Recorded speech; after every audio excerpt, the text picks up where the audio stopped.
Olá, meu nome é Rafael Romão e nos últimos 3 anos eu ajudei mais de 100 grupos de jovens brasileiros a realizarem documentários em realidade virtual aqui no Brasil. Isso tudo aconteceu dentro do projeto Cineastas 360 Graus, e jovens das 5 regiões do Brasil realizaram documentários sobre as suas comunidades a partir dos Objetivos de Desenvolvimento Sustentável. Praticamente fizemos vídeos que cobrem todos os 17 ODS. Nesse vídeo eu trago alguns pontos muito interessantes que eu aprendi com esses 100 vídeos.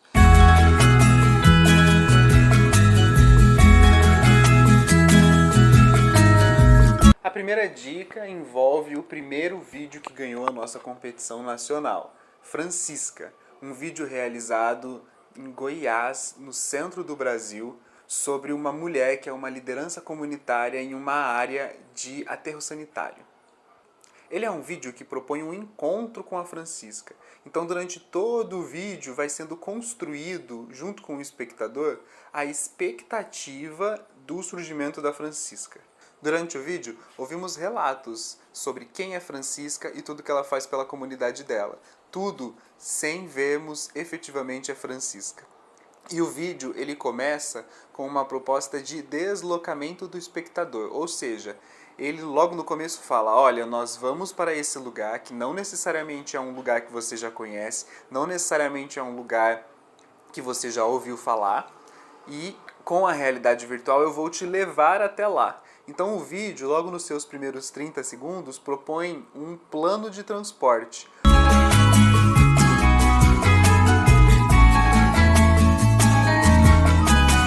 No intuito de amenizar o impasse, a Prefeitura de Aparecida concedeu moradia popular a 60 famílias. As demais famílias, sob a liderança de Francisca, decidiram permanecer na Terra do Sol.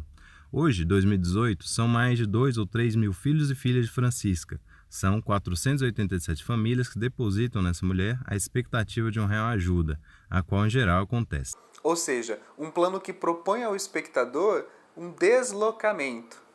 Ele faz isso colocando uma câmera em cima de um carro e nós estamos sobre esse carro, então, no meio de uma paisagem amarela, erma, e aos poucos o narrador conta sobre que lugar é esse a que estamos indo, o que podemos encontrar por lá.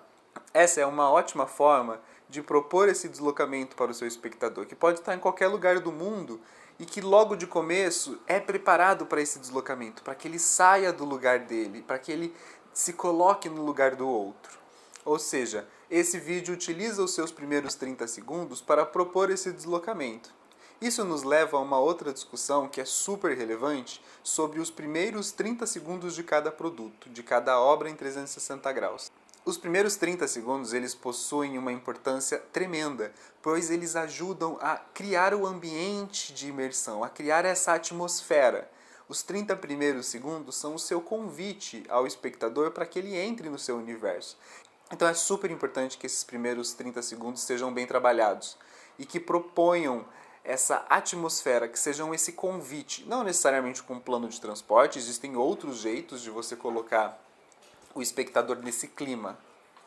Esses primeiros 30 segundos são ainda mais importantes nos conteúdos de 6 graus de liberdade, pois é logo nesses primeiros 30 segundos que você vai ensinar o espectador a lidar com esse universo, a apertar os botões, a interagir com o conteúdo. Esse plano de Francisca, esse plano de transporte, ele levanta uma outra questão que é super delicada dentro da criação de conteúdo em realidade virtual, que são os planos com a câmera em movimento.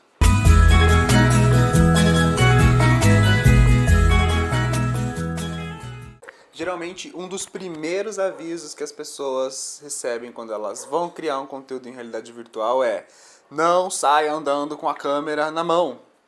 E isso é um aviso importante, afinal, existe a questão do enjoo, né? O motion sickness, ou seja, muitas pessoas, ao colocarem o headset pela primeira vez, elas passam efetivamente mal.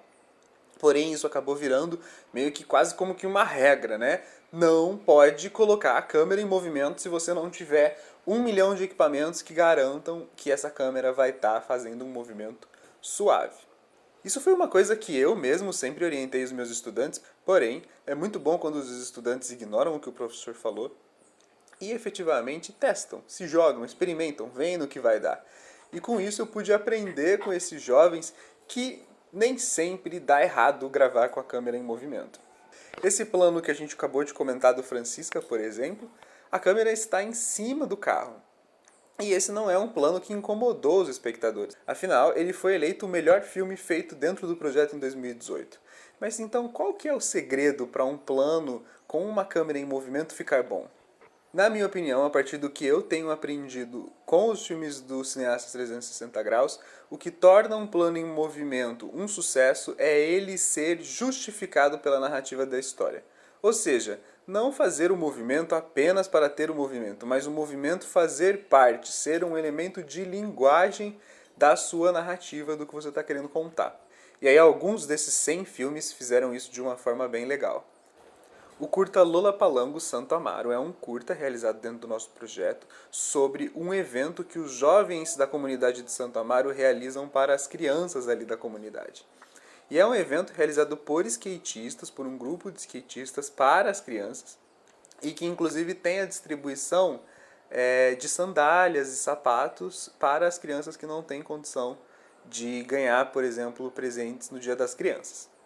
Eles fizeram um plano que é bem legal, em que nós estamos em cima da caixa de sapato e alguém nos leva até ser entregue para as crianças. É óbvio que foi um plano super arriscado, que poderia ter gerado muito enjoo, mas também é um filme que acabou sendo premiado dentro do nosso projeto. Em Lollapalooza, esse plano também está associado à ideia de transporte, porém é diferente. Eu não estou transportando o espectador para um outro universo. Eu estou provocando o espectador a sentir o que é dar um presente para uma criança que não tem recursos para comprá-lo. Outro curta que acaba trabalhando a câmera em movimento de forma muito boa é Os Donos que a Gente Não Vê. Um curta realizado dentro de uma escola indígena, a escola do povo Oyampi, que é um povo indígena que vive no norte do Brasil, ali no Amapá. Eles fizeram 2 planos com câmera em movimento no curta deles. O primeiro está sobre um barco. There are many kinds of fish in the rivers. Por isso que That is why their seus donos, owners cada um are diferentes. different. Por isso que nós That's why we respeitamos respect os donos. the owners. Os Donos que a Gente Não Vê é um curta sobre como os Oyampi enxergam o mundo, qual é a cosmovisão dos Oyampi. E para os Oyampi, tudo que existe no mundo tem seu dono, tem sua entidade metafísica que é responsável por esse recurso, por esse povo, por esse animal. E os donos não são só responsáveis por esses recursos ou por esses seres. Eles também podem se vingar de quem maltrata estes seres ou esses recursos. E aí, exatamente quando eles estavam falando sobre os donos dos rios, eles gravaram um belo plano sobre um barco num rio na região do Amazonas. E esse plano é incrível. Ele vai bem devagarzinho, a câmera está ali paradinha.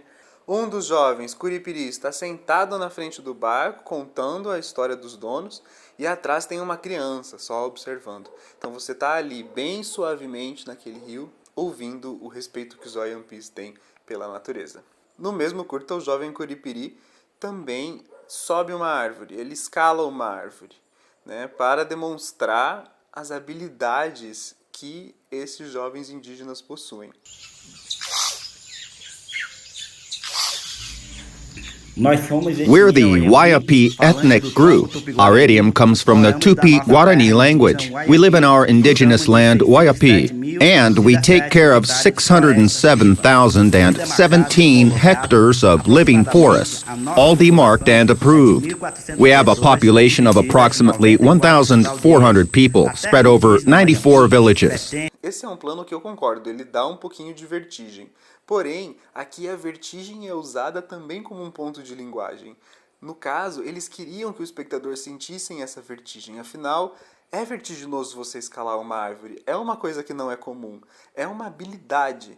E aí, ao sentirmos essa vertigem, podemos ter um pouco de alteridade e imaginar o que esse jovem sente e o quanto ele é uma pessoa habilidosa e forte ao conseguir realizar esse feito.